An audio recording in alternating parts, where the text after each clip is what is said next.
Everybody, good evening. Can I request people at the back, please come ahead and occupy this empty chairs here. Yes, can I request you to please come ahead? We are about to proceed. And may I also request all our delegates who are outside the banquet, kindly join us inside, please.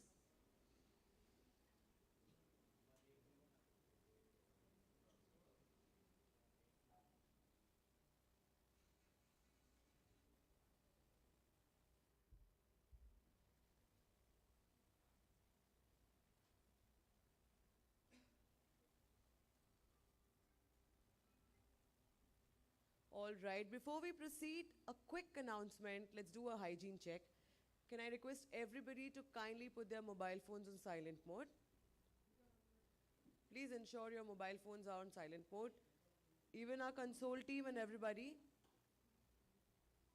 All right, quickly before we start, we'll do a quick icebreaker activity. All right? Yes. Are we all feeling good? Yes. I can only feel the energy at the first table. What about people there? Are you all feeling happy and good? How are you? All good, right? Sab theek hai, right?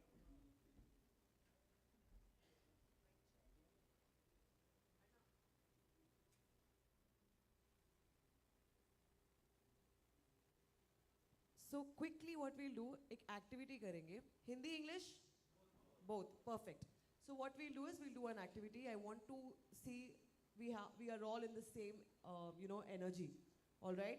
So can we all show me both your hands? Hands, both hands. Everybody, come on.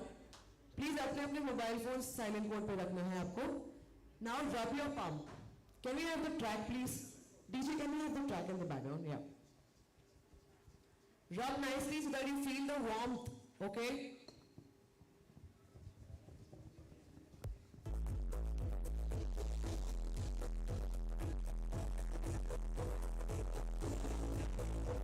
Everybody, can we try? Sir, please. Yes. Not doing in sync. सब sync में नहीं कर रहे हो आप लोग. एक साथ करना है आपको. Now, one finger. आवाज ही नहीं आ रही है. Wara her track.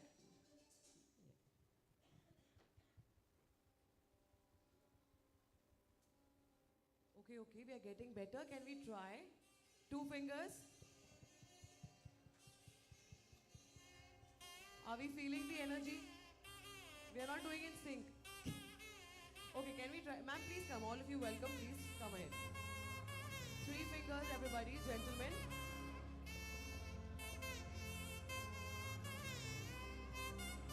Now can I hear you roaring? Come on, give me a huge clap. Louder. Everybody in sync. Now rub your palms. Please rub your arms here. Both your arms. Now both your hands up. Put them on your knee. Tap.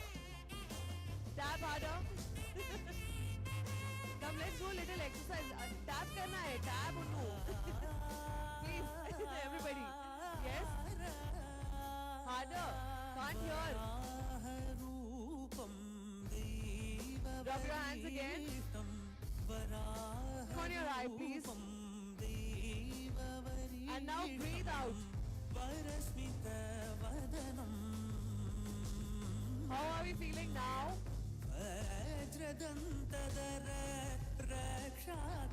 अब कैसा लग रहा है आप सभी को?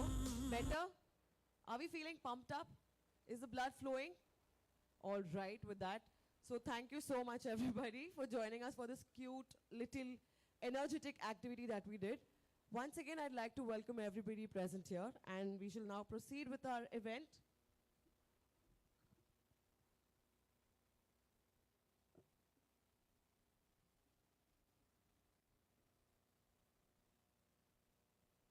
So all right, as it is rightly quoted by Nelson Mandela, education is the most powerful weapon you can use against the world. Do we agree? Right? So with that, ladies and gentlemen, a very good evening to each one of you present here. Welcome to Auxilo EduVision 2024, Empowering Educators and Elevating Futures.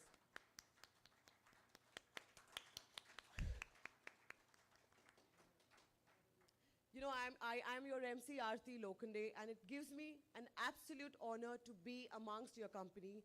Such bright minds, such visionaries of the Education Center. With that, ladies and gentlemen, at Auxilo, we believe that empowering education means creating the leaders of tomorrow. This event is all about collaborating, sharing ideas, and collectively working toward a brighter future for education in India. We have an exciting evening, of course, lined up for you, packed with insightful discussions on national education policy, digital transformation in education, and innovative strategies to enhance learning. Without further ado, let's dive right in. And before we begin with our discussion, we would like to do the ceremonial lamp lighting.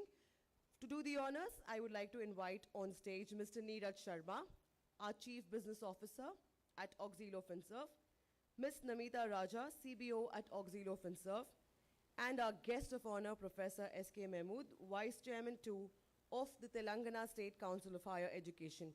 Can I request you all to please welcome them with a huge round of applause, everybody?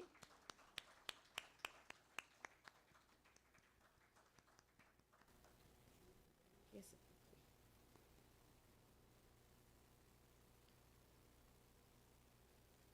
Can I invite Ms. Namita Raja on the dais too? And Professor S.K. Mahmood as well.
Can we also have Professor S.K. Mahmood, sir? Please.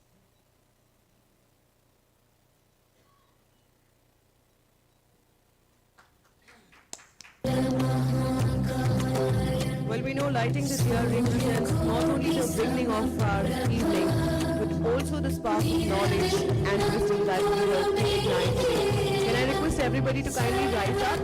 Please rise up on your chair. Please.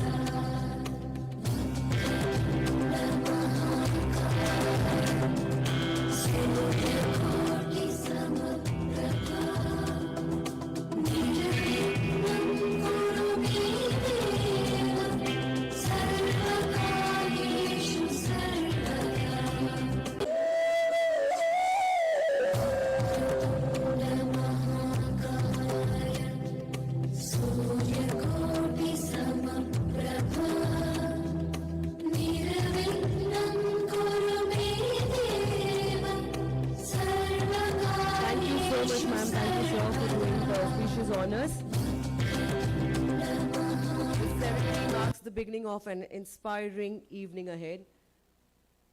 Thank you so much, all of you.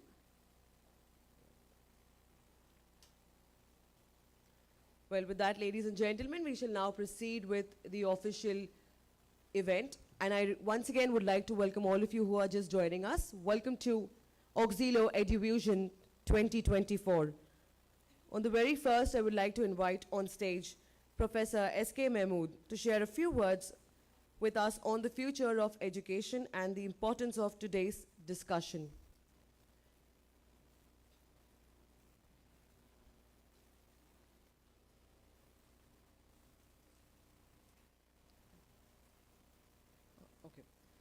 Okay, before we proceed with his speech, we have a short video. Can I request your attention on the screen, all of us?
All right, that was indeed a video explaining about Auxilo's vision. Yeah, I don't know. All right, he's joining us. But before that, I would like to ask you and want to understand from you, what are your expectations from this evening? Anybody? Yes, anybody want to give it a try? What are you looking forward to? What are your expectations this evening? All right, sir, sure. Definitely we are going to discuss vision, we're going to discuss education, we are going to discuss a lot of things. Anybody else here has anything specific? We obviously have our, yes sir. Definitely, we are amongst the powerful minds here, all the visionaries in the education sector. So we are definitely going to discuss a lot of advancements, enhancements in digital transformation, about the NEP policy and a lot more. But before we proceed, I think sir will still take some time. What we can quickly do is, let me ask you some questions, because you all are from the education sector. So let's see if we can try doing this. I'll ask you some questions, you just tell me if you know the full form, right? Because in your, of course, in education there is today something called as Gen Z and millennials. So I'm going to do the Gen Z idioms, what we call it. So I just want to know if you know what is the full form. Let's do a fun icebreaker again. Can we try that? Yes? All right. Quickly, anybody who can tell me what is the full form of LOL? You sure? Yes? That means you are aware. The other one, spill the tea. You know, these are these idioms that we use today's generation. We don't really talk complete English. Anybody? Spill the tea. Yeah, like we discussed what's happening in the room. Okay. What about WBU? Yeah, Professor so is here. Okay, it's what about you? That was what I wanted to ask. But we'll continue that later. I'll try to educate you more on the Gen Z idioms, right? With that, ladies and gentlemen, we have Professor S.K. Mahmood with us. Can we please welcome him with a huge round of applause, as you would invite him on the stage to share a few words.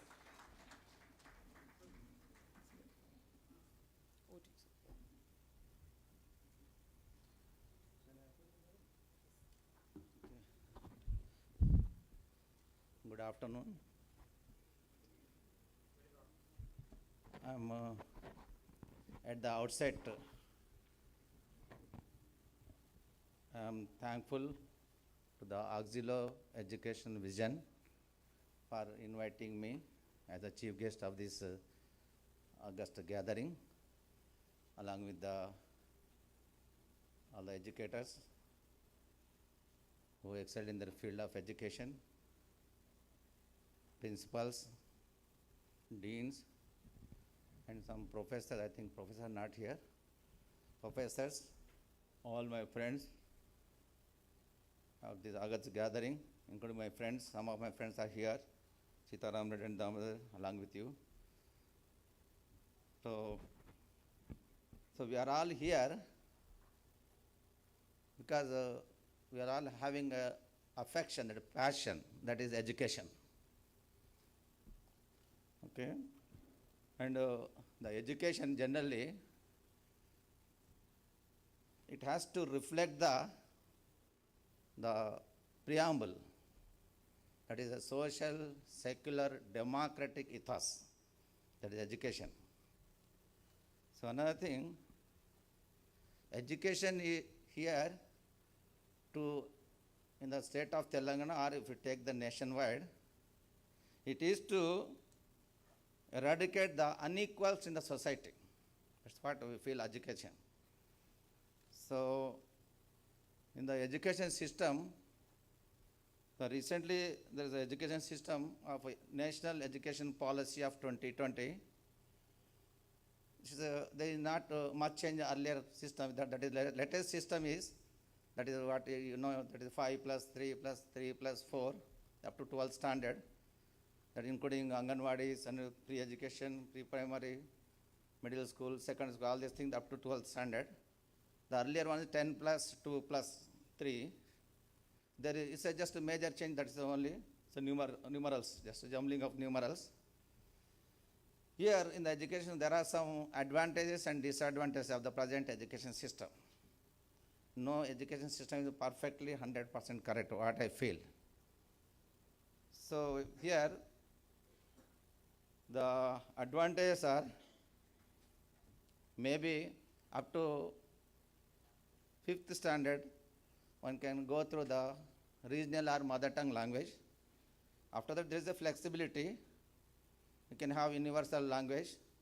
Even you can go regional language. Or if you ask me, I will vote for, there should be a uniform language system throughout the country, that is English as a medium of instruction.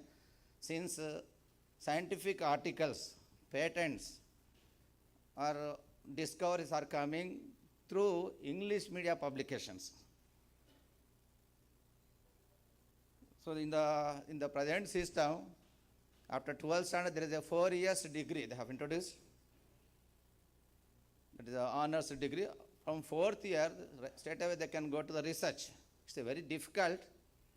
At the 4th year, if they go to research, even after now, the earlier system, right now, we are following 10 plus 2 plus 3 only, still. After graduation, one is moving for post-graduation, 2 years post-graduation. After that, research. In between, there is an MPhil degree. They are removed now in the present system. No, after PG only, one can move to research degree, PhD degree. MPhil, it is not the degree. That in between, it's okay. But the system flexibility is in the degree, if the candidate, there is a free flow system. If they can exit any stage in the graduation, the 4 years graduation. That is, if you complete first year, there is some certificate course, 2 years. After 2 years, if the candidate exits, it's a diploma course. After 3 years, degree course. After 4 years, it is a honors course, something like that. But I don't think so. This will give the standard for the education system. Now 3 years course itself is not so standard. With diploma, certificate, all these things, what one can do, it's not that expected level. So what we feel, ultimate, the motto is of this NEP to some extent, it's educate, encourage and enlighten. The basic pillars of the education now, that is the access, equity, quality, affordability, and also accountability. That's okay to some extent. Here, the ultimate theme of the education is to develop the student community to move towards research and development. Okay? The thing is that if you come to the stakeholders, teachers, students, of course we need a school or college or it's a building, infrastructure, it's a prevailing campus, Apart from that, we need the best teachers. Who is the teacher? Teacher is he who loves teaching, who can learn lifelong along with the teacher, students. A teacher just is not like that, what I feel, just simply transfer what is there in the book, which is written 50 years back or 70 years back before our birth. Oh, that is the basis. From that basis, one has to do research and add the existing knowledge to existing subject, then deliver the lecture in the classroom extensively. That means teacher is he who can give the students a long rope. A student, we should not expect that a student should write the answer to the questions. Give him a large scope so that he can discover the answer. A teacher should unravel the answers from the student in the form of discourse, not rote memory type. So here one can see that the teacher, not only the school subjects, he can discuss in the classroom what is happening in the environment, in the society, in the outside. Suppose what is happening in the Hyderabad city and the rural Telangana. You can discuss why the houses are so small in rural Telangana and low cost, why it is huge, humongous buildings in high-tech city. In generalize, that we have to discuss with the students committee along with the subject. See, subject teaching and sports for physical development is a must. So here ultimately, if you take the ultimate, what I would like to tell you, since it is a digital age, information age, teaching means, there is a knowledge. Information is different from that of knowledge.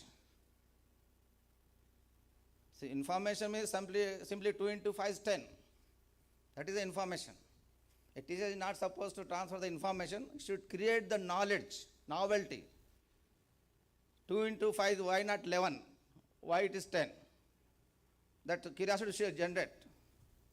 It should develop the answers. So with that, like that, see, if you take the education system, there is in India, not only Telangana, there is large scale unemployment. We are producing graduates. 82% of the youth are unemployed.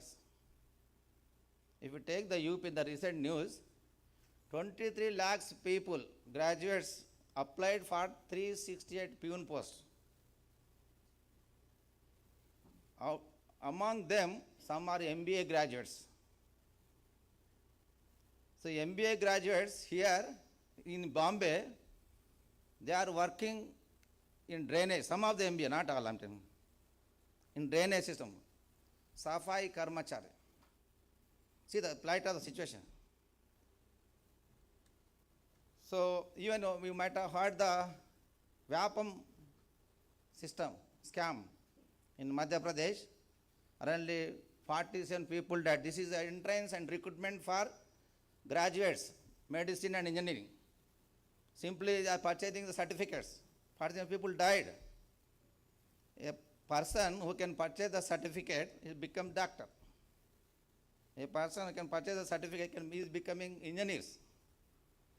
The system itself has become corrupt. So we as a teacher, we should overcome all these things. So here, what is the generally governments or private system? It's a written statement is 6% of the GDP. One should allot to the education development, education system. So that is not happening now. So when we are not allotting, unemployment is increasing, and organized sector is developing. Unorganized sector is at the crossroad, and government of the day at the national level, they are spending only in organized sector. See, 94% of the people are working in the unorganized sector. whereas the rest, that is 6% only working in the organized sector. What is the GDP, what is the growth rate? We are getting the data from organized sector, 6%. See, the unorganized sector includes, government has to spend the funds, financial amounts in unorganized sector. That is even education, health, agriculture, rural development. This is the unorganized sector. Here if we spend the amount, that amount comes circulate into the society change, financial change, money change, circulation. That way we can generate employment to our graduates. Otherwise the system is collapsing. Most of them looking towards higher education at MS or abroad. And our education system, only 1% of the total output is on par with global education. Rest is not on par with global education, including higher education. So here, if you come to the higher education, you know what is the difference between the teacher and the professor? Should differentiate. A teacher who can teach, it's a good thing. In the school education, teacher will be having very good rapport with the students. They are working hard to develop the students. Whereas as you grow to higher education system, so the rapport is just, the gap is increasing in between students and teachers. In university level, what we will do, most of the teachers will take PowerPoint, we will just project the PowerPoint, we will explain and leave it there. With that, there is a large gap between students and teachers. There is no sigma bond, that's like in school education. So higher professor means a professor is known, apart from the teaching, is known worldwide because of his publications in the research and development in higher education. Otherwise, there is no difference between the teacher and professor. Why we should call a professor? And he should publish papers in international journals, research and development, guiding PhD, having conference like this, workshops, seminars. For that, he will get grants from DST, Department of Science and Technology, CSR, Council of Scientific and Industrial Research. Even UGC, earlier UGC also used to give funds. Now UGC is totally closed for grants. Now in future UGC may not exist. You know, and also AICT, All India Council of Technical Education also may not exist. Together there is a HECI. It is going to come up, it seems. That is the Higher Education Commission of India. So what I'm feeling, with the publication, one can get the grants, not only within the country, from abroad. The international grants, free of cost. If you are having publications with high impact factor, it should be published in international journals with a high I-10 index. And with these publications, teachers' impact factor will develop.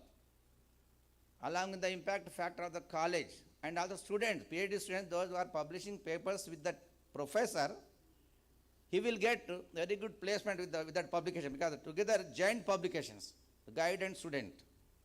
Without publications, he will get postdoctoral position abroad, or here, or scientist, or professor, whatever it may be. Without having R&D, research and development in a university level, no university is going to survive. In the abroad, if you go to America, you go to Canada, most of the universities are research and development oriented. Here, the research in universities, mostly research has been migrated to R&D institutions. There is a problem because dearth of faculty for the last 10 years it's happening here. And also infrastructural not adequate, and faculty also not expected level, mostly part-time and contract faculty they are enrolling. They have to address all these problems, including part-timers and contract faculty and teaching community. And budget also a problem. Unless you publish, and not only a professor should publish paper in his lifespan, that is 30 years service, around 80 to 100 papers minimum. It should have impact factor. Otherwise, he cannot be called as a professor. And a professor who is leading the university, who is leading the higher education institutions, should have papers around 80 to 100. Otherwise, he will be spoiling the institution. He will spoiling the society. Black economy will develop. Total system will collapse. It's ruining the education system. We have to rectify the earliest.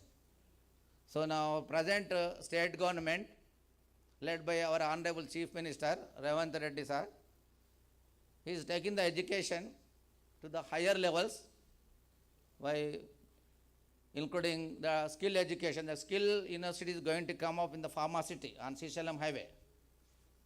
And also he also developing that skill, that ITI. Now ITIs are converted into advanced training institutions. See, ITI, Polytechnic, all these days we are treating as a marginalized education. Now the government of the day is bringing it to into the mainstream education. Along with the skill education, AI, artificial intelligence, that we have to, skill education, AI and vocational education, all these we have to integrate into the mainstream education. And there should be a project, field trip, internship oriented education. So here residential system is working well, but now they are developing integrated, Young India integrated education institutions. That is also very good. But the residential system or Young India integrated residential system, it may not accommodate all the graduates or school students. Around 64 lakh students are there in the state. So if the 50% if they go, if they are towards private education, in the government they make around 32 lakhs. This 32 lakhs number is also very huge. All the students may not be accommodated in the residential system of education. That's good, but only thing is that because of the limitation of the finance system, financial crunch, semi-residential system may work. It's providing lunch to the students. The student can stay with the teachers in the school. In the evening, he can be spending with his parents, so that they will get developing a kind of social norms in society. Full-fledged development. That's one way is good. The other thing, in private education system, you think you are also very working hard to provide education system, but the only thing is that everything is not commerce. Have some human face, human good. Because you are exempted with the GST. They are giving permission at once for 10 years. You think that 25% of the students, private system should accommodate weaker sections and disadvantaged students community. So for that you may not be having funds. Funds you can generate through corporate social responsibilities, international level, funding level, philanthropy. You can charge fee is a reasonable level, what I am feeling. You think about this. And this is what in the higher education and school education system. With this, I briefly just, it will take hours together to go for education system in depth, in detail. I think I sum up here. So I'm briefly putting before you. We will discuss all these things in a panel discussions. Everyone can participate in the panel discussion. This is for the education for our society. See, the education system, if developed, that society will develop, the country will develop, state will develop. There is a slogan, if you want to destroy the country, just weaken the education system. That automatically destruction takes place. So you think that now the digital era, AI, so because of advancement of AI, Maruti cars, he is producing a car in 58 seconds with 10 robots and 10 workers. Now the time has come, he is reducing the workers, only 5 workers with 10 robots, he is producing one car per 58 seconds. What I would like to tell here that human interference is decreasing. That means that gives unemployment. For that, we have to update our students' community. Even teachers also should learn, lifelong learning. Should not feel, it's a good thing. You should update, give the knowledge under all the students. So see the total development of the students. When the students are developing, that is education is developing, the society is developing. So you can feel that the flag of our education of Telangana and the country will fly high. That's what I would like to tell you. This is what about brief of our education system. Thank you one and all. Thank you very much. Okay. So anyone you can reach me there. My address is as I just have given to Neeraj Sharma sir. I'm a state Vice Chairman, State Council of Higher Education, Government of Telangana. Basically, I'm Professor of Botany, Usmania University. My publications are mostly bioinformatics, drug discovery, microbiology. Most of my students settled. Around 15 PhD students settled abroad. Some 2-3 are working still. So now I'm in the administration side. So anyway, thanks very much for inviting me, for the organizers also, for all the people. Thank you very much. Thank you so much, Professor Mahmood. Can I request you to please sit and take your seat as a moderator? Thank you for enlightening us, for setting the stage of the event, and of course for the discussion ahead. With that, ladies and gentlemen, I'll just give you a quick brief about Professor S.K. Mahmood, a prominent academic leader. He's been driving force behind the transformation of higher education in Telangana. His visionary leadership has been a key to fostering innovation and promoting excellence across the educational landscape of the state. I would also like to invite our other panelist members. But before that, ladies and gentlemen, I would just like to update you that we are live streaming the event and also doing a media coverage. So you shall find the link and also the event live later. Let's invite our panelists now. Please put your hands together for Mr. Neeraj Sharma, CBO at Auxilo Finserve Private Limited, with 27 years of experience in business strategy and financial advisory. Neeraj has significantly impacted educational financing, from leading major financial initiatives to advising global banks. His strategies have powered financial solutions across thousands of schools in India. Can we have a huge round of applause? Please join me in welcoming Ms. Soumya Veludhyam, Director of Education and Skilling at KPMG India in India. With over 2 decades of experience in healthcare, social and education sector, Soumya Veludhyam is the Director of KPMG's Education and Skilling Practice. She works closely with government entities and private school chains, supporting NEP implementation and helping school become future ready. Her vast experience gained through key roles at Grey Matters India, now Convey Genius Insights, and Vedantu spans affordable private schools, government schools, and EdTech ecosystem. Next, please join me in welcoming Ms. Sakshi Sodhi, Senior Technical Assistant Advisor at Opportunity International EduFinance. Sakshi is a distinguished financial inclusion specialist with over 16 years of work experience, known for designing tailored loan products that drive meaningful social and financial impact. Her expertise spans microfinance, investment banking, and strategic brand positioning, making her a key figure in advancing financial inclusion initiatives. Ladies and gentlemen, our next speaker, Dr. Sasmita Purushottam, a true visionary in the world of education.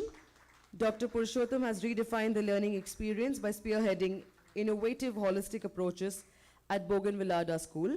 Her work emphasizes creating inclusive student-centered environments that foster growth, creativity, and curiosity.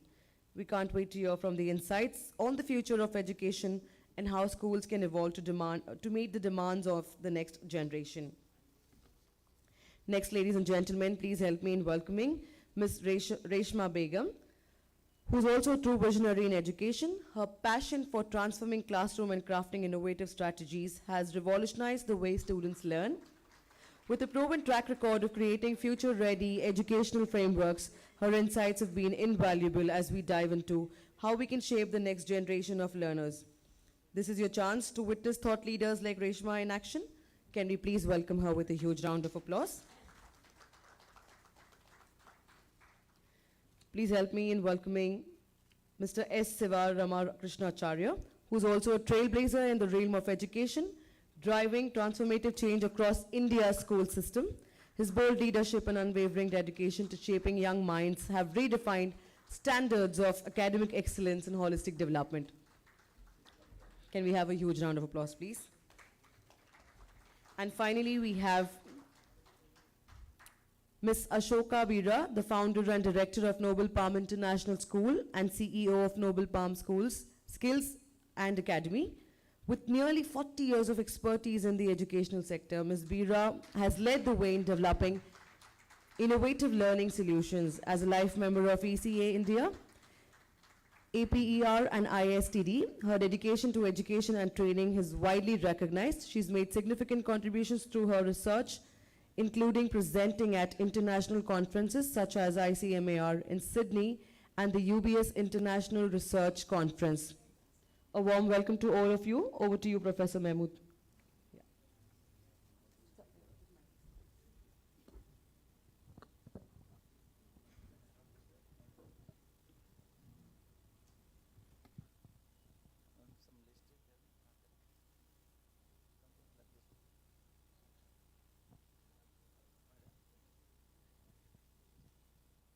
Okay, if the list is not there, we will proceed straight away.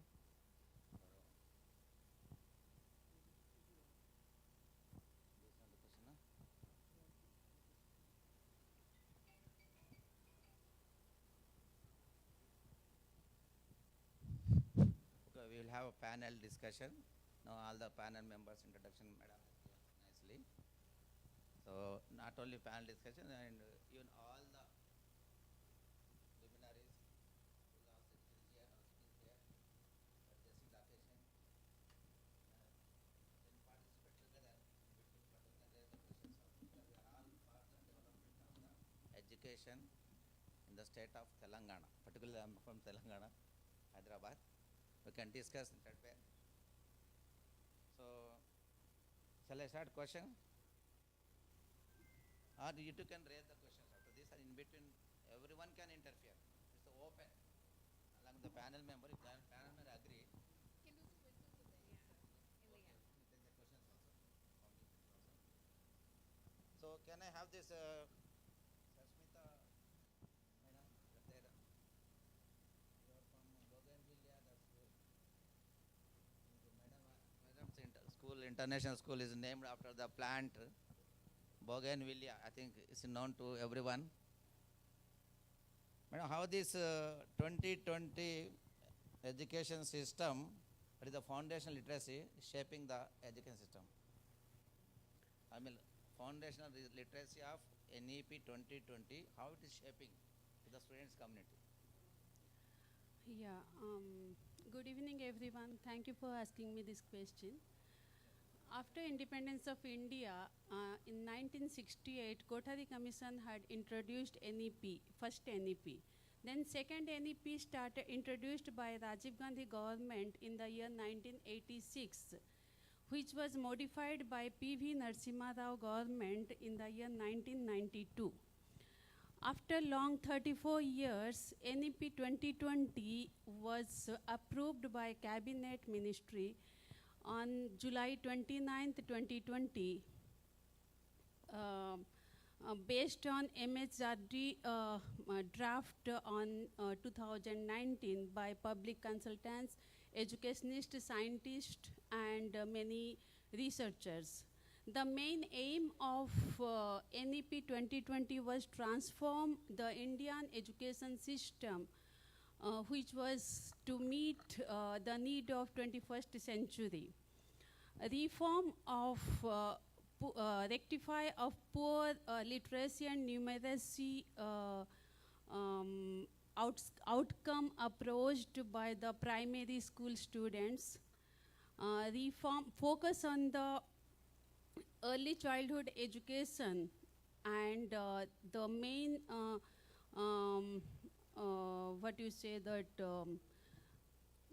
invest on teachers training, bring the holistic change in education system.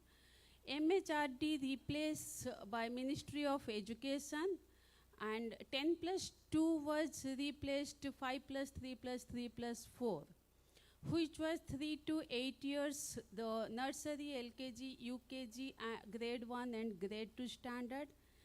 And the second 3, which was preparatory class, we can say 3rd to 5th grade, and which was middle class, was 6th to 8th grade.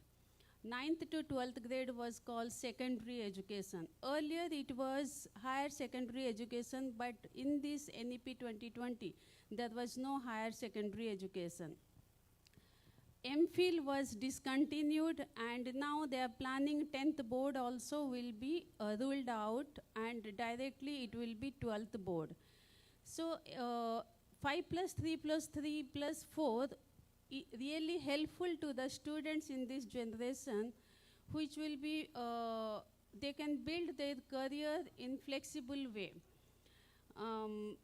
In this generation, NEP 2020, when it implemented, in Hyderabad, many schools, they started implementing NEP 2020, but in rural and urban area, because of lack of resources, they are not completely implementing NEP 2020.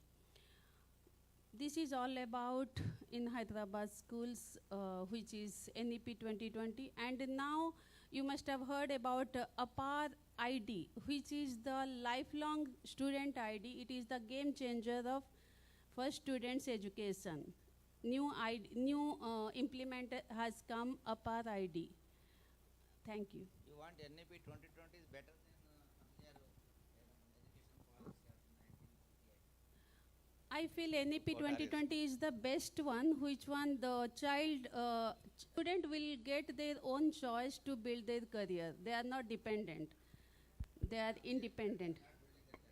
They were building their career, but they were dependent. They were following someone's path. But here, this generation, students are creating their own future.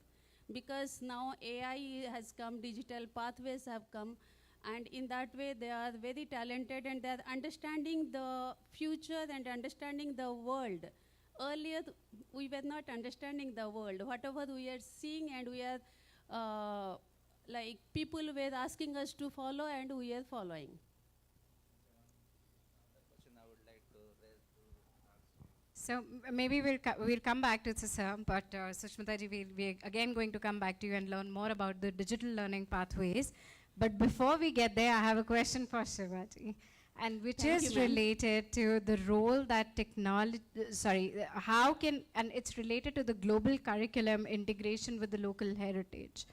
And I want to ask you about how can Hyderabad's educational institutions balance the adoption of international curriculum while preserving the region's rich culture heritage? If you can throw some light on this, it'll be. Say, good evening, one and all. Before answering for that, actually, Hyderabad is having its locally heritage rich one, and whereas Hyderabad is having 400 years of history of in its own. And if you have seen in the Hyderabad, we have Charminar like that, and as well as Bhudan, Pochanpalli geological indicators. And even globally also, Hyderabad is having a richest thing, but where we are not included or incorporated in the subject wise actually. Whereas even if you celebrate Batkama, it is 1,000 years of celebrations of Batkama. It's not Batkama, it is Burhadamma. Actually, it is called Parvati Devi.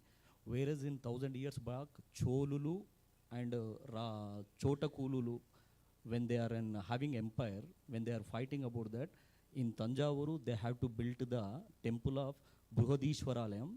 They have kept the Shivalinga from the Vemlavada place, and they kept over in the Brihadishwaralayam, where if you have seen also in Bhimeshwara temple, the Shivalinga is also same like Brihadishwaralayam. For that, the Parvati Devi is the alone, that's why people who are there in the Vemlavada region, they celebrated Batkama. This is the history, 1,000 years back of history. And it is very highly impossible. Why? Because internationally, that is the English media, where we are having Telugu and Urdu, that is the language problem is there. But that's why in international languages law, we had to language electives like Urdu, Telugu. If we will elect, then this type of history will come to know about that. Not only that, if you see Mokshagundam Vishveshwaraya, he is the father of engineer. September 15th he is celebrated as the father of engineer.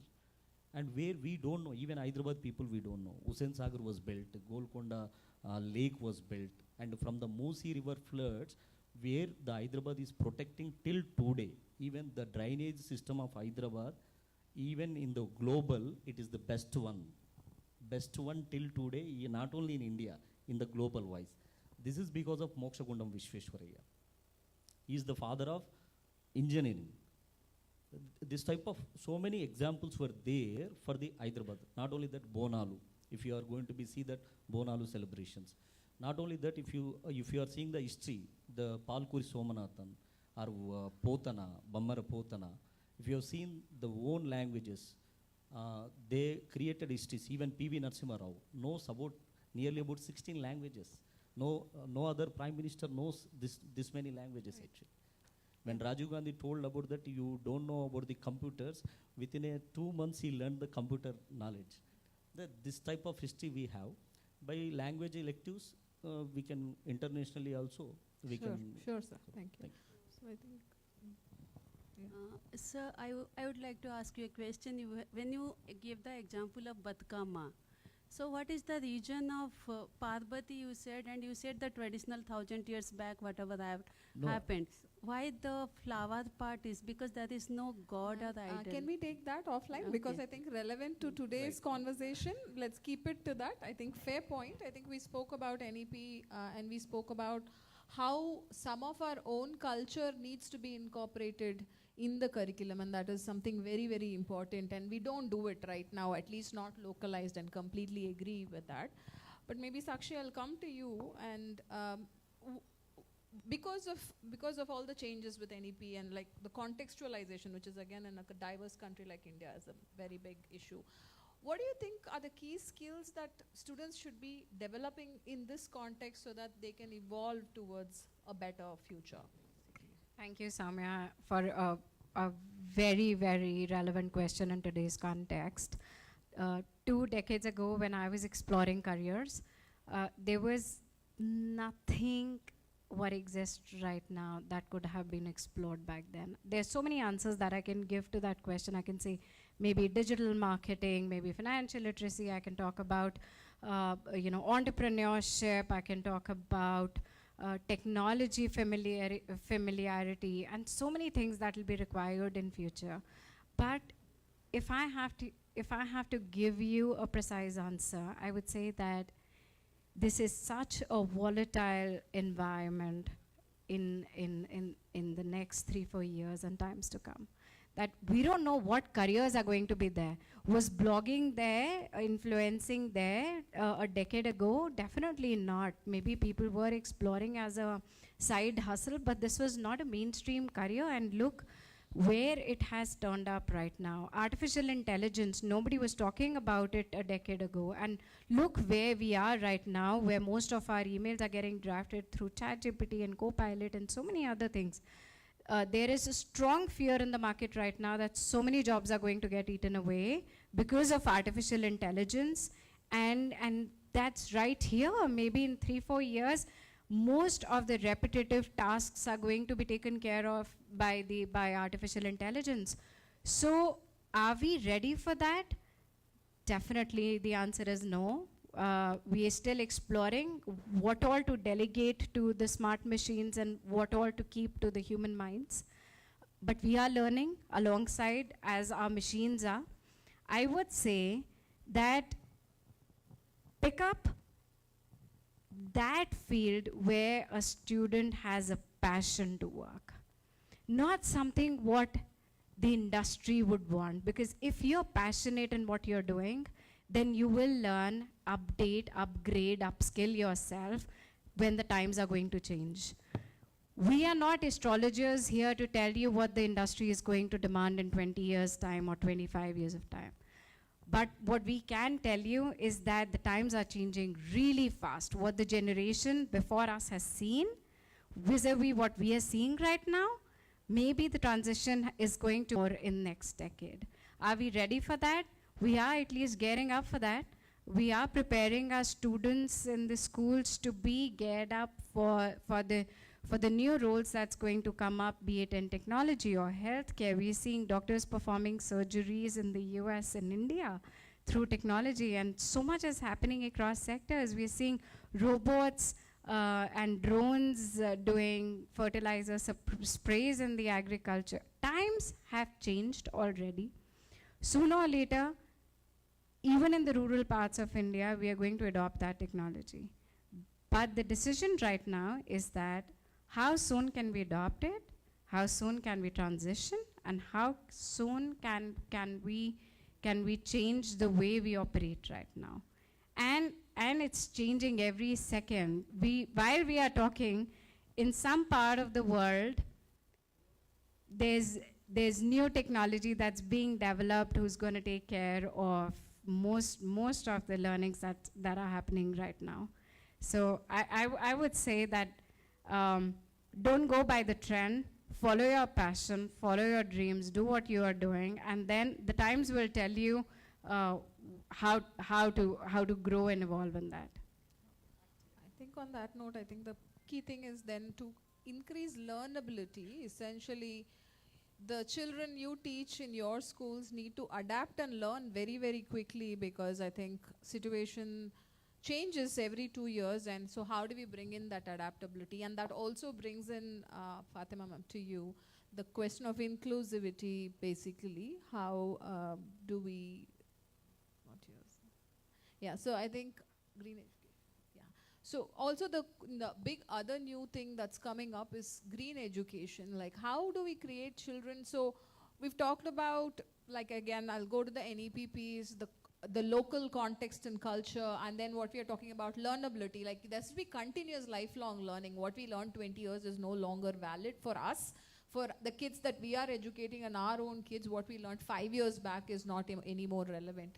But also there's issues like green education, which is climate and environment, that is changing very fast, and a lot of awareness. The next generation needs to have a lot of awareness around that, and I want to ask your opinion on how you would want to address that. Good evening all.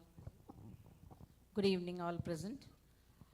Let me define you the sustainability. Sustainability means to meet the present generation needs without compromising the ability of future generation.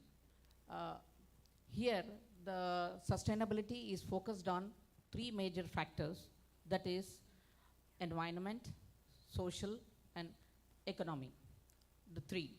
Now, as the global changes are happening, pollution is increasing, and depletion of resources are occurring continuously, and apart from that, we as a citizen has a role to play and take up the challenge as an educator here.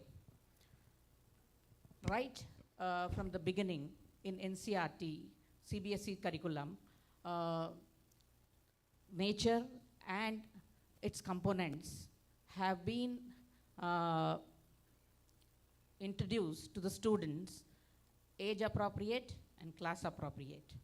Like, the topics are resources, its uses, types, preservation, conservation, misutilization of resources, as well as conventional and non-conventional sources of energy, how it is being used, how it needs to be conserved. All these have been mentioned. And I come from a very green school, I can say.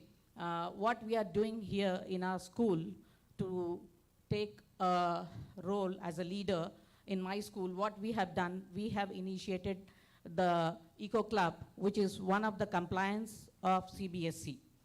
So the members of Eco Club are our teachers and the student council who plan and execute a program to take it forward. Here what we do, first we see that our teacher is trained on environmental education and sustainable practices to impart the knowledge to the students in a proper manner. The second is we take our students to field trips and to local parks and ecosystems where we relate them to the actual classroom teaching with that of the world, what's happening really there. Then again, what we do is, as I told you, I'm coming from a green school.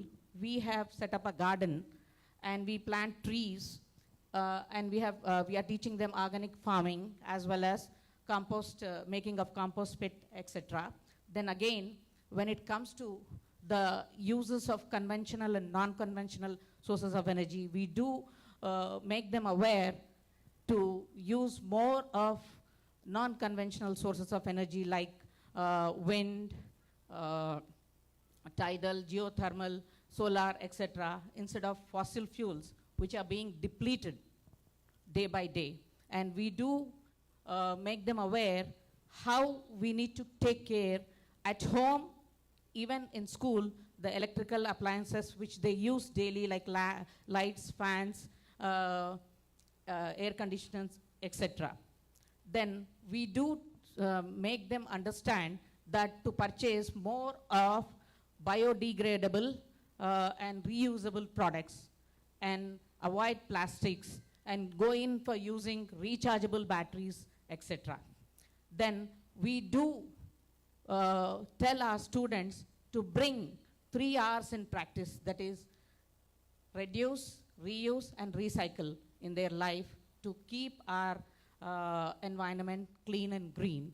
And we do celebrate Earth Day, Green Day, and when we had gone in for the celebration of Ganesh Chaturthi and all, we did ask our children to test them, their creativity, to go in and make the eco-friendly Ganeshas like that. So whatever, and recently we did conduct a nutritional week where we make them aware about the food eating habits, what is the right nutritional food which they need to take and avoid the junk food and all.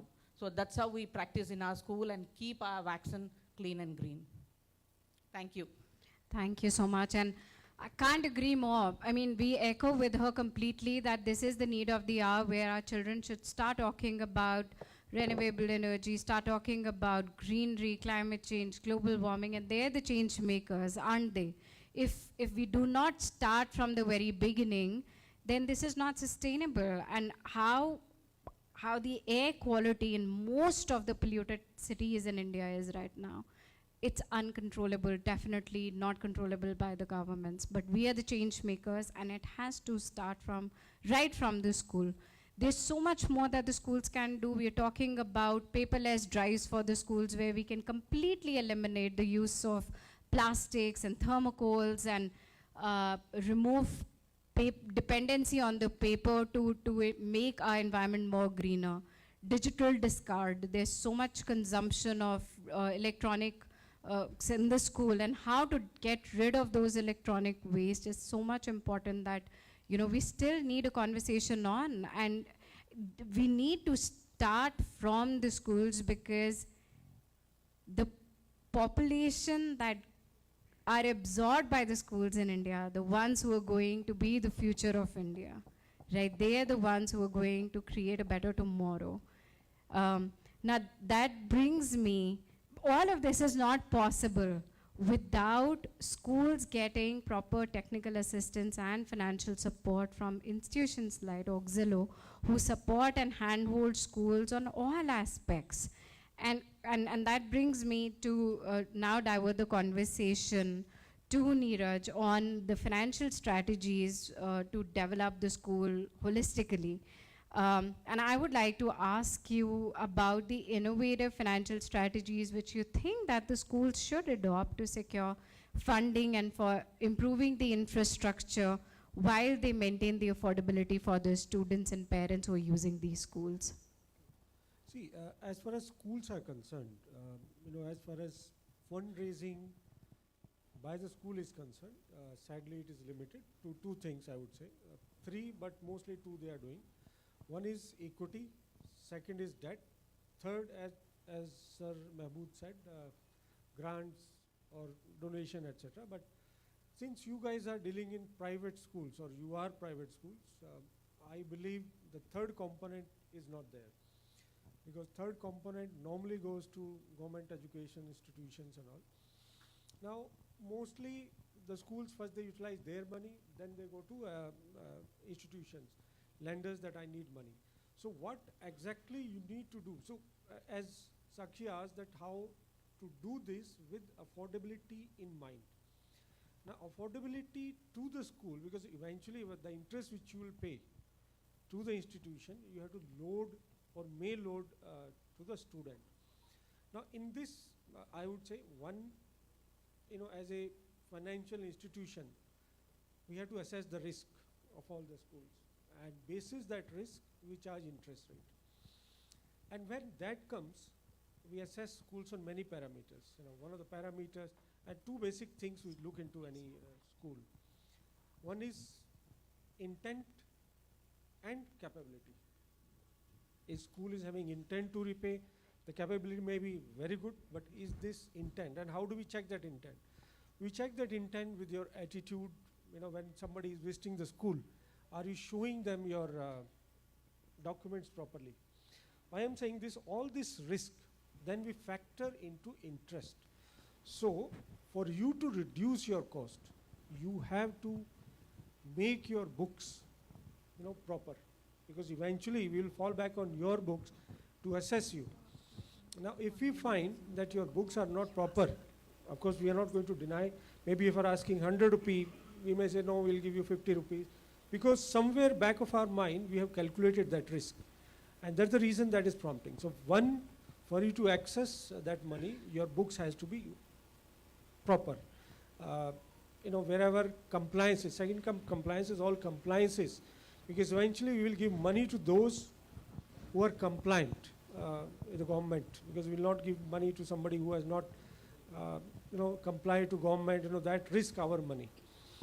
So all these things in a graded manner tells us that this is the interest rate which we should charge to the institution. So for you to reduce that, so one, your internal working has to be correct. Second, you have to choose your lender properly, right? Most of the time I think you would choose your local lender, because if it's a temporary money, you will choose your local lender, and then for various reasons your books are not there, or he knows you, he's quick access to you. That is also where you can reduce your interest rate, and you go to the organized lender where you can get a good decent money. With all these things, I would say as far as innovative and debt, as I said, in this many organizations are there. Some of them are having costly capital, which they will load on the schools. So you have to choose your lender properly. The sanction letters which you get from organizations, you need to be very careful. Is there any hidden charge to you? We at Auxilo, we practice that whatever we say, we need to be there exactly, and we tell the customers that there are no hidden charges. You check each and everything. Once you are satisfied, then only put your signature on the sanction letter. So as far as innovative products are concerned, Sakshi, I would say first the ball is in the school's court. Yeah. They have to make their books so clean so that they start getting cheaper rates. Currently, in recent year it has started. Earlier, schools were not getting funded.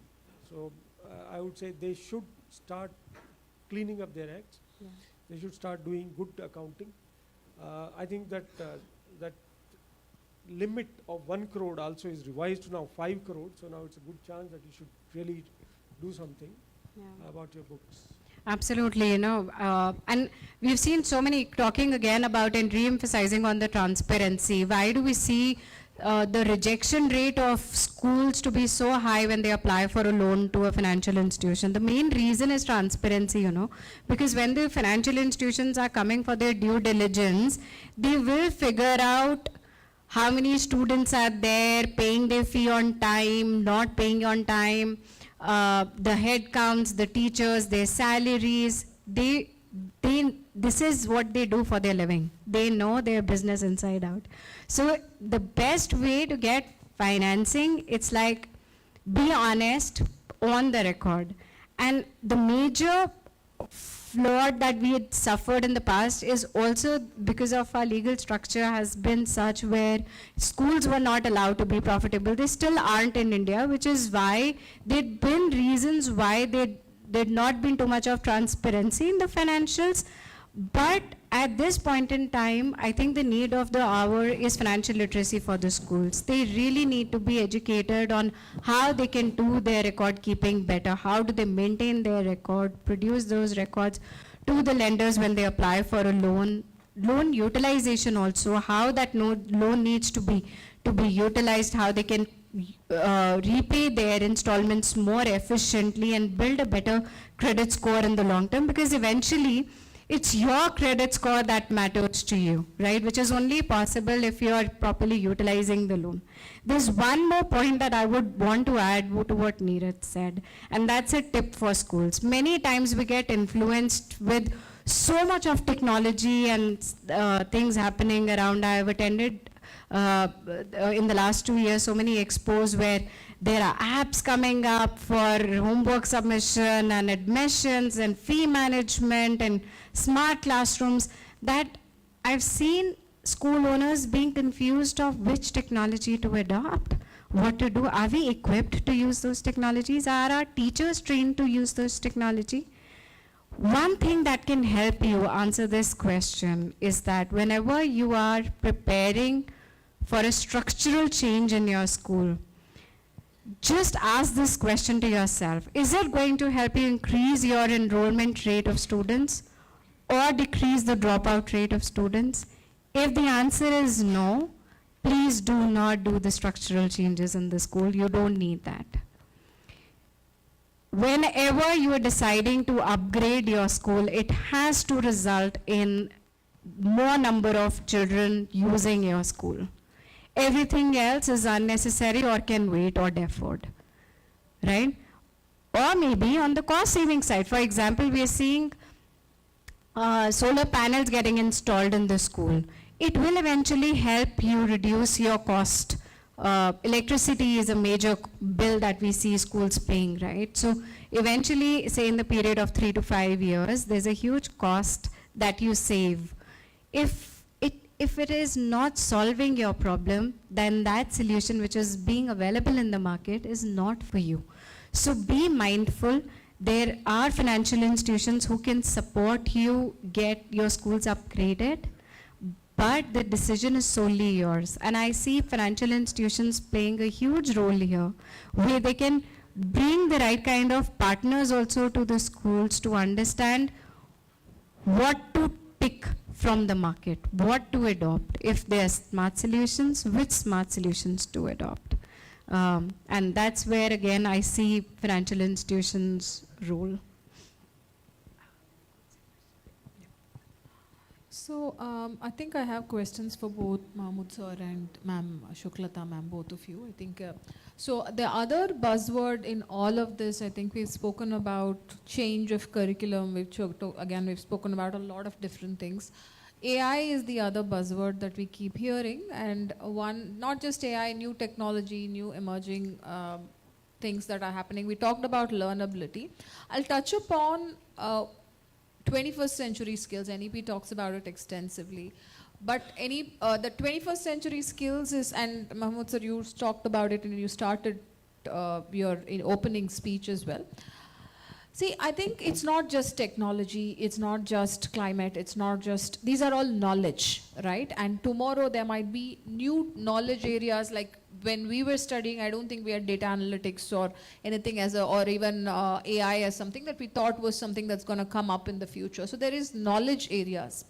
Then there are skill areas, which is where for someone to do research. In fact, I went for my PhD in the US, and some of the first question that my professor asked me is, what is your question? And I was flabbergasted because I never knew how to ask a question. We are not taught that as a skill in the system. And as a researcher, the first thing is to be curious, ask questions. So it's the critical thinking element. These are skills. There is critical thinking, there is collaboration, there is communication. Collaboration is one of the key skills. In today's world, how many of us suffer because we can't collaborate well or our teams don't collaborate well. It's not because of individual capacities, it's about the ability to collaborate.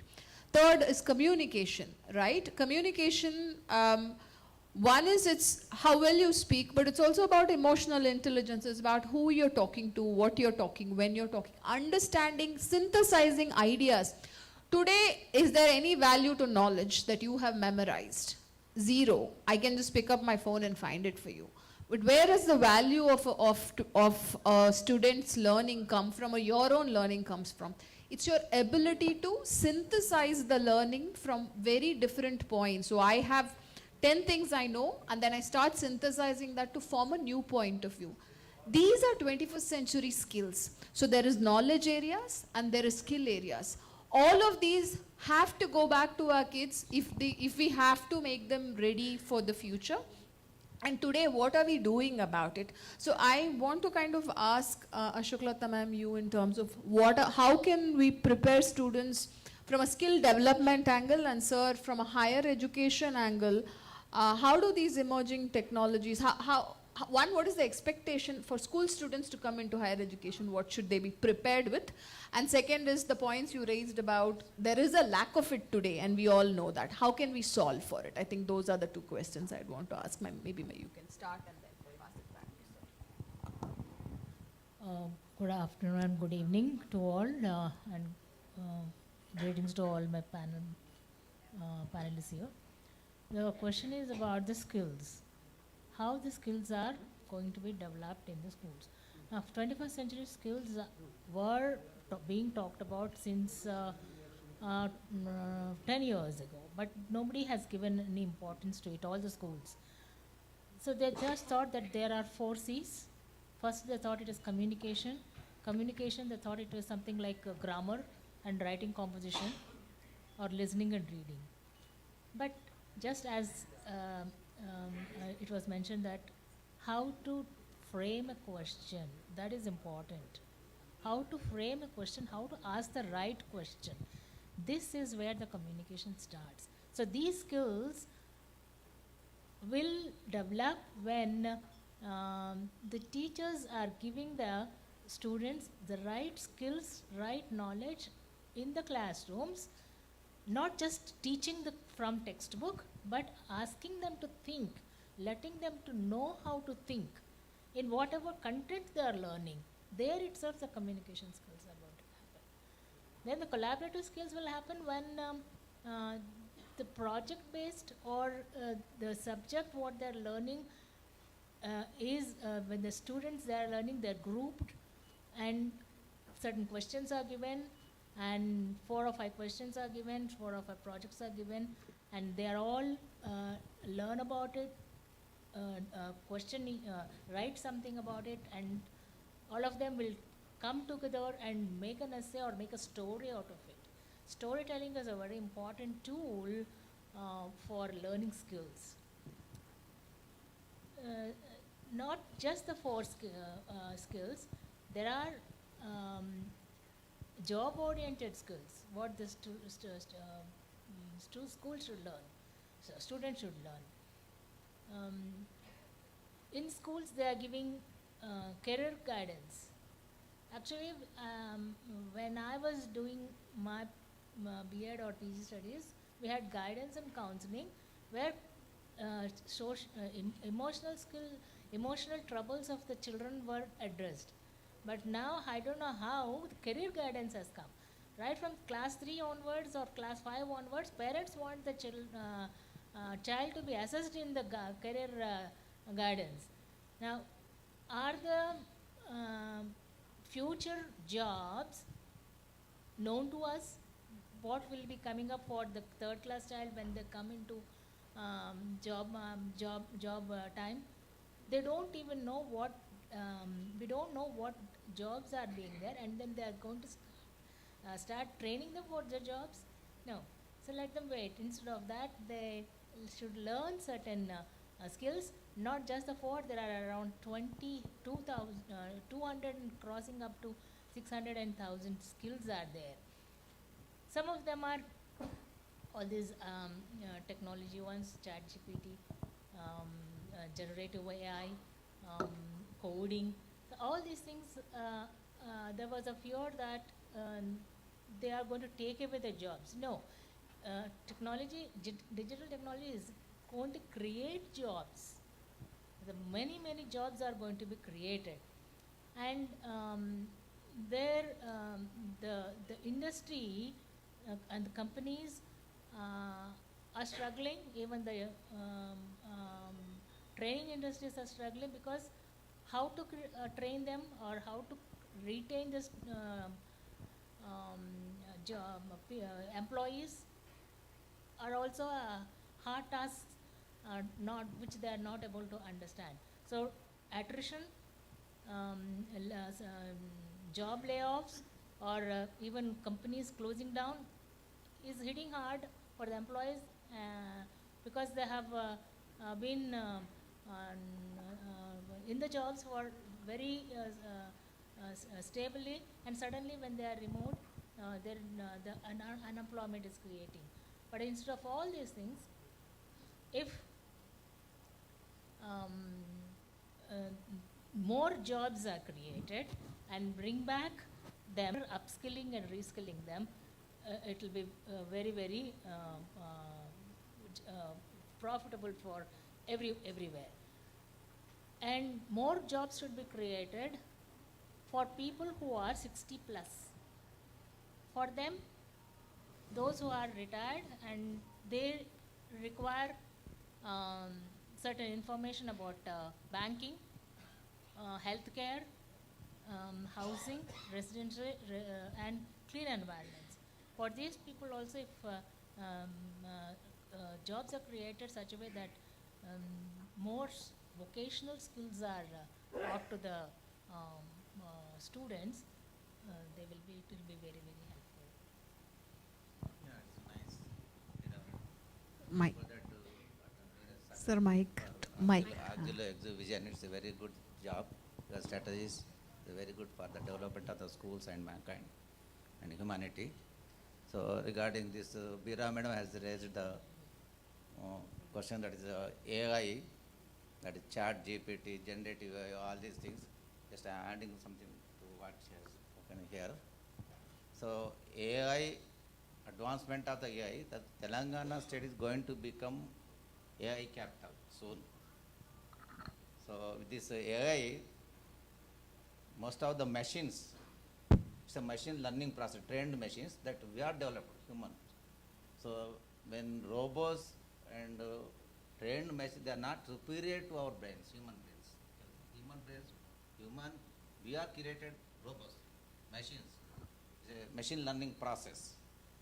So what we have to do is, unless we update, unless we evolve, unless teachers also should be trained as students, otherwise we cannot compete with robots in future. In future, robots will replace our teachers. They will teach. They will take care of research, everything. So what I request is that we should ourselves, we should update to evolve. Otherwise, we will vanish in the course of time. So this AI we have to utilize for future development and intelligent development. And along with this, I would like to raise one question. When AI is there, when ODL, open and distance learning, can't we reduce we are all educationists here, can't we reduce the students carrying a big, large and heavy weighted bag? Can't we reduce its size and weightage? Those are changing. Yeah, those are changing. School Those are people, things. Teachers should think Yeah, about this. yeah. I Definitely. think that in the NEP 2020, there is a much emphasis has been given to ODL, open and distance learning, virtual learning. How will support this? Is it definitely is going to support the education system? It's the whole and soul. Anyone? Yes, Sakshi madam. Can I ODL, some words? okay. Yes. See, I think after after graduation or before graduation, taking a gap year is important. In this gap year, they can students can learn many vocational training lessons, or what is necessary, or just they can do some volunteering, or they can go around and listen to stories, and then they can build their career. Then they can come back and continue their studies. See, when they learn from people who are retired or who are elders, they will learn, they will know in practical what is studies, what is business, what is job. So directly jumping into job the next day of graduation, instead of that, if they take a gap and then go to this one. Now, I think Santanu Naidu and the late Tata Naidu, Ratan Tata's story, we can see that how Santanu Naidu has learnt as a student and has come. Thank you so much, I would ma'am. like to add something to in the NDP 2020, ODL is good. Open and distance learning and virtual learning is good to develop the education system. But what I feel is not the whole and soul. There is a campus life. Conventional education is a must. For instance, medicine is there. Engineering is there. Practical courses are there. Field trips are laboratory life is required. Campus life, laboratory life, library life, and students, the social life is required to develop total development of the Definitely. students' life. So this may be useful, but this is not the whole and soul ODL. That is a must.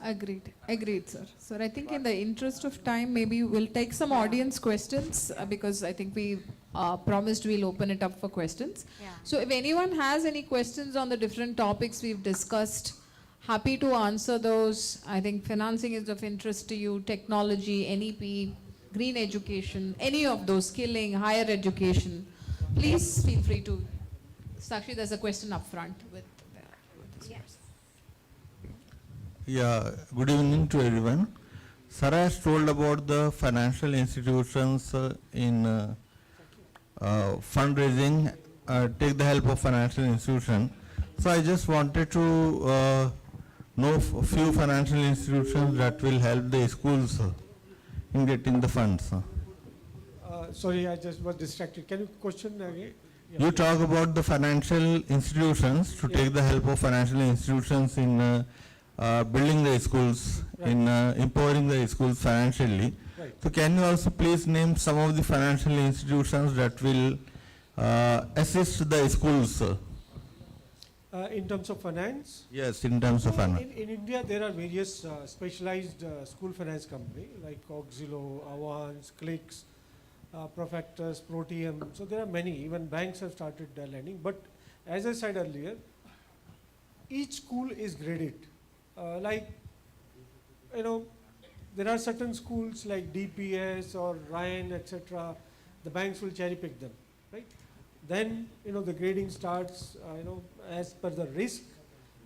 Each company has its own risk parameters, and according to risk parameters, they will say this particular, my student strength should be minimum 500, then only I look at this school. Somebody would say it should be minimum 1,000, then only I'll lend to this particular school. Their total collection should be at least 5 crore or 1 crore, then only I look at. So various companies, various categories, and various interest rates.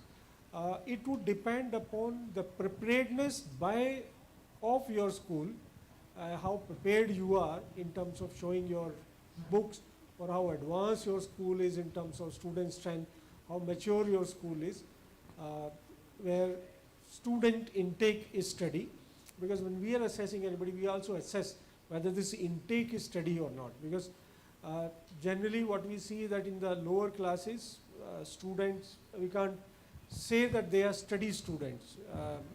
But as the classes go high, we generally see that those students are steady students.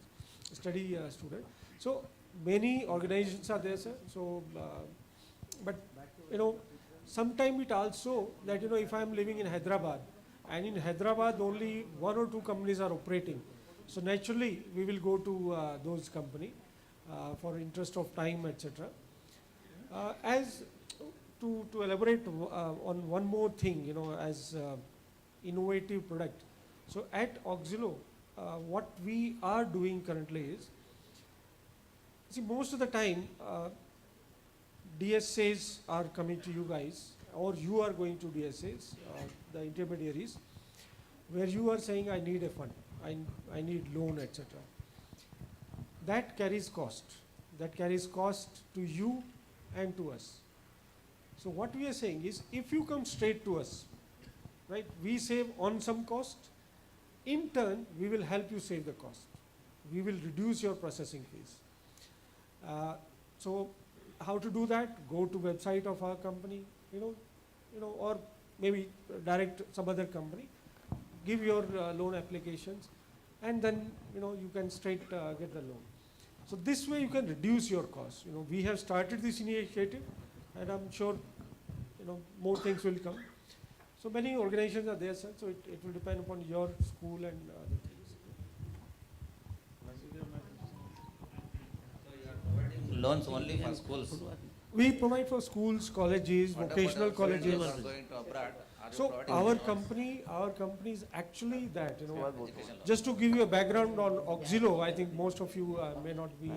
So first time you may be seeing. So Auxilo, we have two main business. One business is student funding, and primarily students who are going abroad for higher studies. So as a company, our lending is more than 3,000 crore rupees pan India. I mean, students are across India. They are going to USA, Canada, Australia, etc. So we fund them. As far as school is concerned, we also fund schools.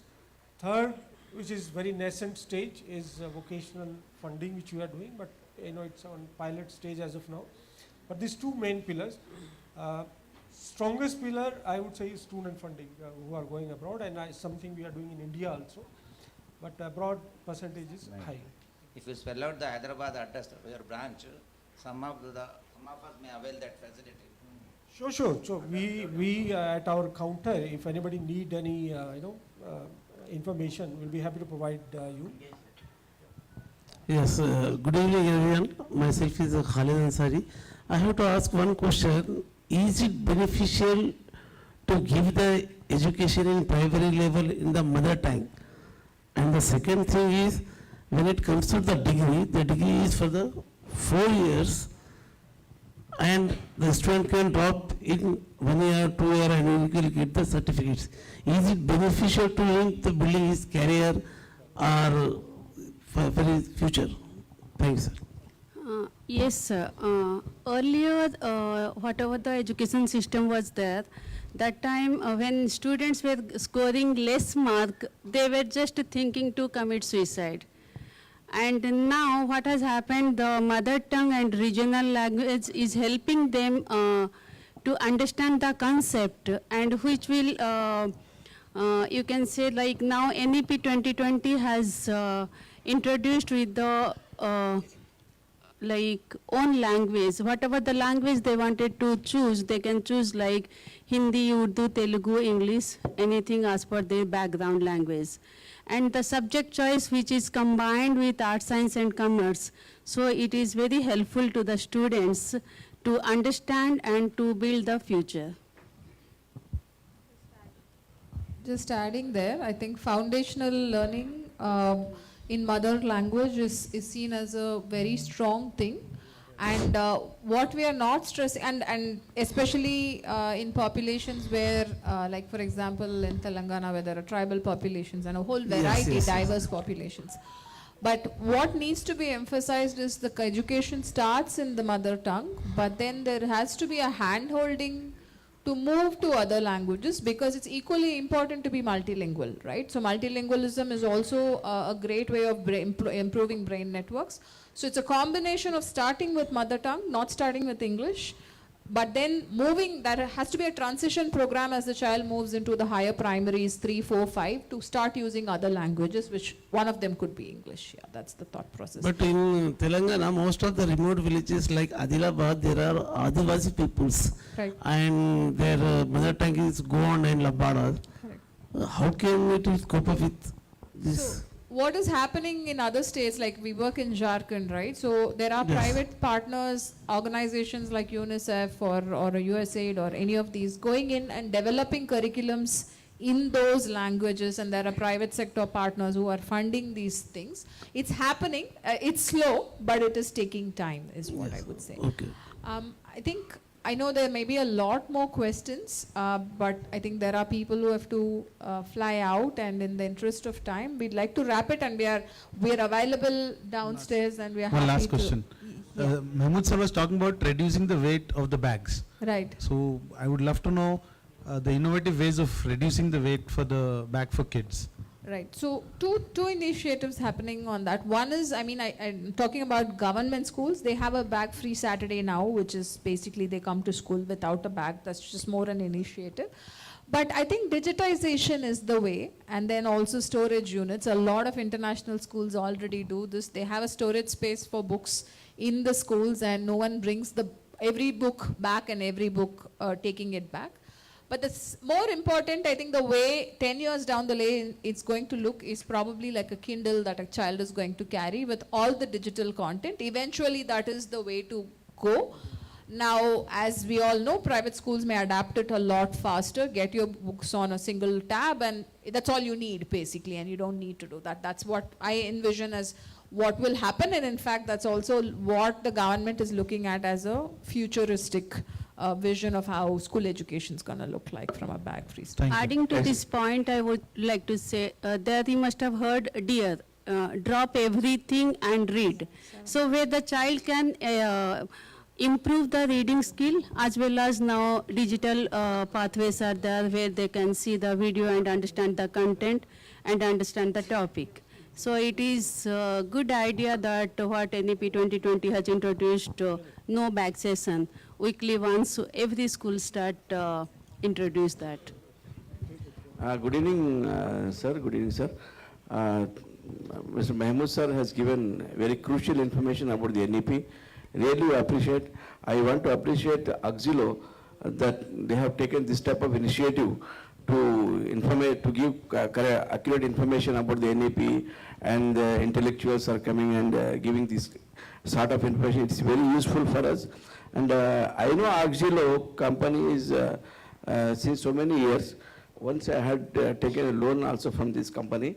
I request the executives of the Auxilo that give some easy process, easy method to get the loan that will be useful for all the customers. Here, most of the people are correspondent, chairmen of the schools. I am the chairman of Lead Grammar High School, and also I am the president of Shekpet Mandal Recognized Schools Management Association. So, we will also guide our association members to come out to you and to get benefit from what you are giving for us. So, sir, I'll just tell you, thanks for taking loan last time, and we would like you to take another. So, as far as process is concerned, you know, there are two loans which you give, secured and unsecured. For secured, our effort is always that we disburse within 15 days, right? For secured. For unsecured, we try to disburse within 7 to 10 days.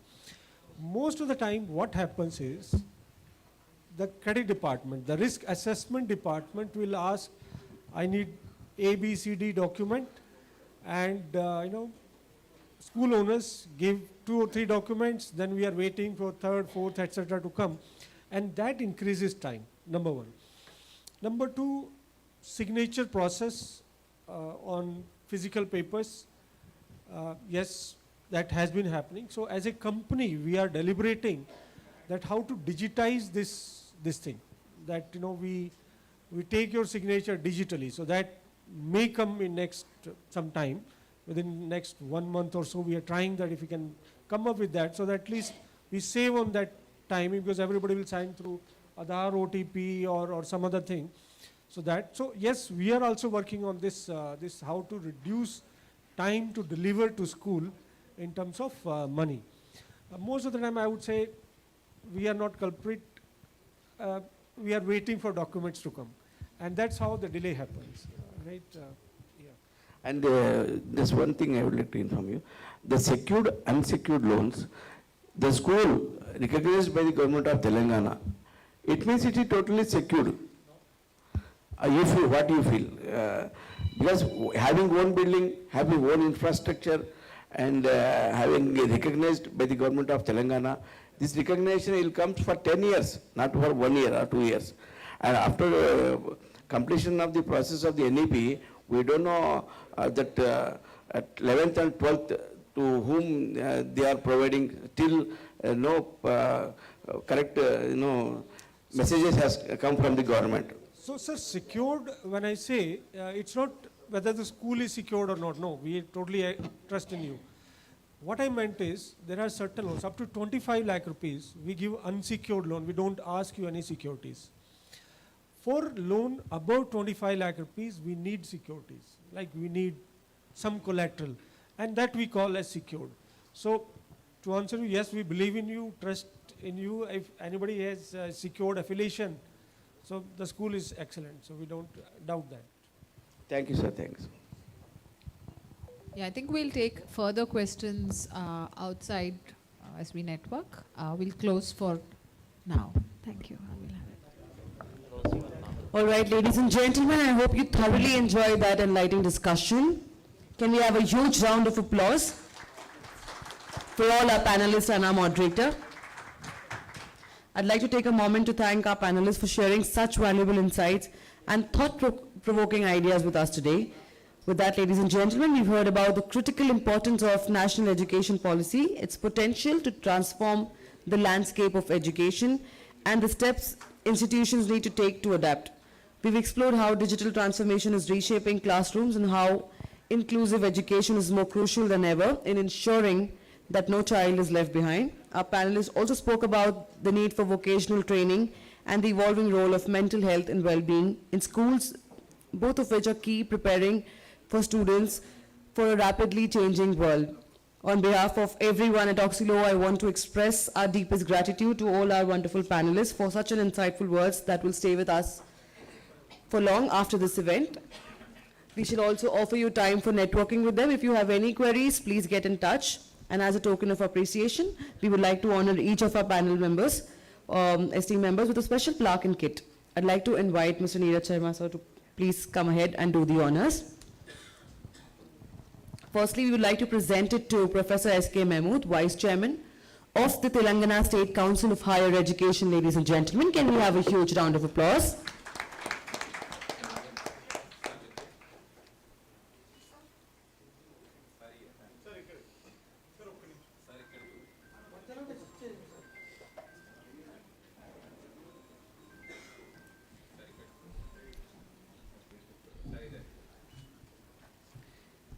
Presenting the plaque to Professor S.K. Mahmood. Thank you so much, sir. Next, I request Sharma sir to kindly present it to Professor Sriram Venkatesh.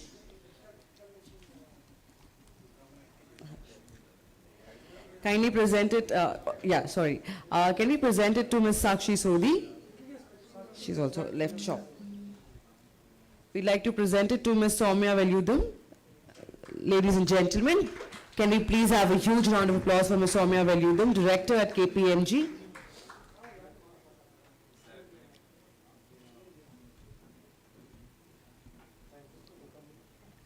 Thank you so much, ma'am. Next, we would like to present the plaque to Dr. Sasmita Purushottam, Chairperson and Managing Director at Bougainvillea School.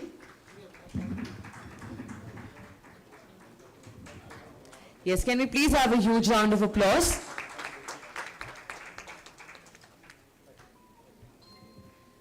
Mr. Sharma presenting the plaque to Ms. Reshma Begum, Principal at Waxen International School.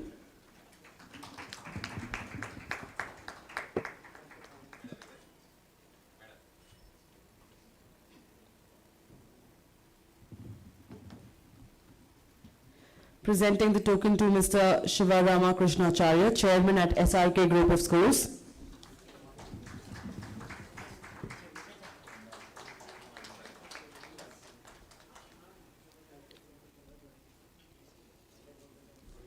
And lastly, to Ms. Ashoka Bira, the Founder, Director of Noble Palm International School and CEO of Noble Palm School and Academy. Ladies and gentlemen, can we please give it up for Ms. Ashoka Bira.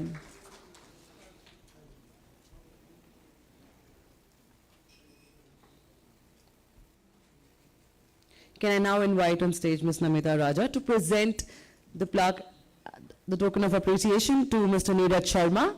Can we have a huge round of applause, please?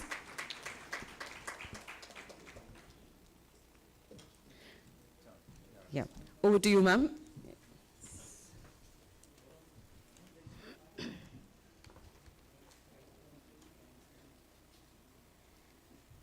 Thank you so much for such a fantastic and inspiring session this has been.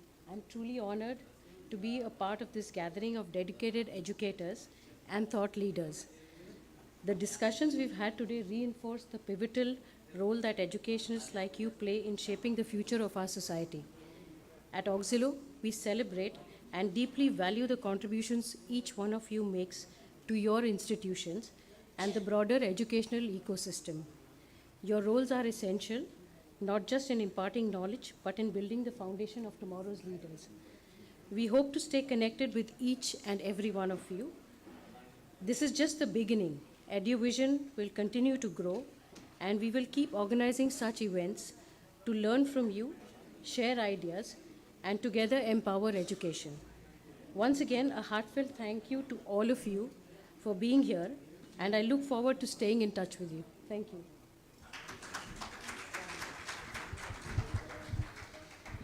Thank you so much, Namita ma'am. Can I request all our panel members to kindly rise up for a group photograph?